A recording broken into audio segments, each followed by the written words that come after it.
ভয় পাচ্ছে বিশ্বের সবচেয়ে শক্তিশালী রাষ্ট্রগুলো।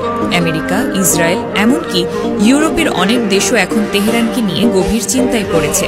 কিন্তু প্রশ্ন হলো, কি এমন করেছে ইরান যে হঠাৎ করেই সবাই তাদের এত ভয় পেতে শুরু করেছে? এর উত্তর লুকিয়ে আছে ইরানের অবিশ্বাস্য সামরিক উত্থানের মধ্যে।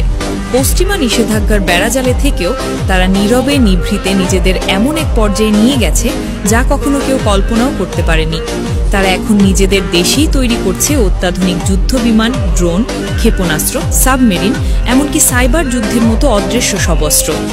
উদাহরণস্বরূপ, তাদের ফাতাহ 2 হাইপারসোনিক ক্ষেপণাস্ত্রের কথা ভাবুন। এটি শব্দের চেয়ে 15 গুণ বেশি গতিতে ছুটতে পারে, এমন এক প্রযুক্তি যা এখনো বিশ্বের অনেক উন্নত দেশের কাছেও স্বপ্নের মতো। এর গতি এতটাই বেশি যে কোনো রাডারই একে ঠিক মতো ধরতে পারে না, আর একে ঠেকানোর মতো প্রতিরক্ষা ব্যবস্থাও খুব কম দেশের কাছেই আছে। এরপর আসা যাক তাদের বিখ্যাত শাহেদ সিরিজের ড্রোনের কথায়। এই ড্রোনগুলো এতটাই সস্তা আর কার্যকর যে রাশিয়া ইউক্রেন যুদ্ধেও এর ব্যবহার দেখা গেছে। মাত্র কয়েক হাজার ডলারে তৈরি হওয়া এই ড্রোনগুলোর ধ্বংসের ক্ষমতা বিশাল।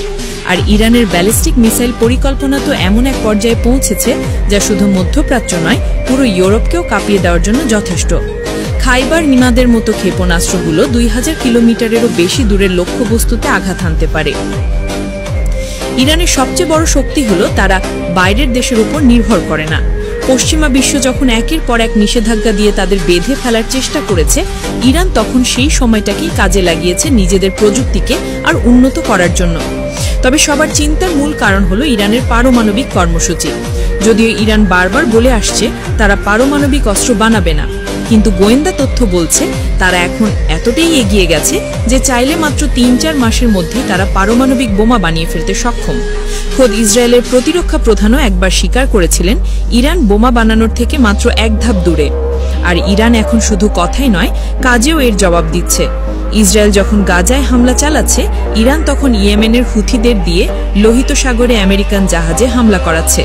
সব মিলিয়ে ইরান এখন আর চুপচাপ বসে থাকা দেশ নয়, তারা নিজেদের মধ্যপ্রাচ্যের বস হিসেবে প্রতিষ্ঠা করতে চাইছে।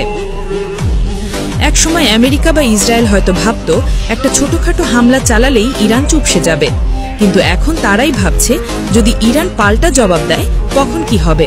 কারণ এখন ইরানের কাছে রয়েছে 15 লাখেরও বেশি সেনার এক বিশাল বাহিনী, আধুনিক আকাশ প্রতিরক্ষা ব্যবস্থা, এমনকি সাইবার যুদ্ধের মতো ভয়ঙ্কর অস্ত্র যা দিয়ে তারা একটি দেশকে অচল করে দিতে পারে।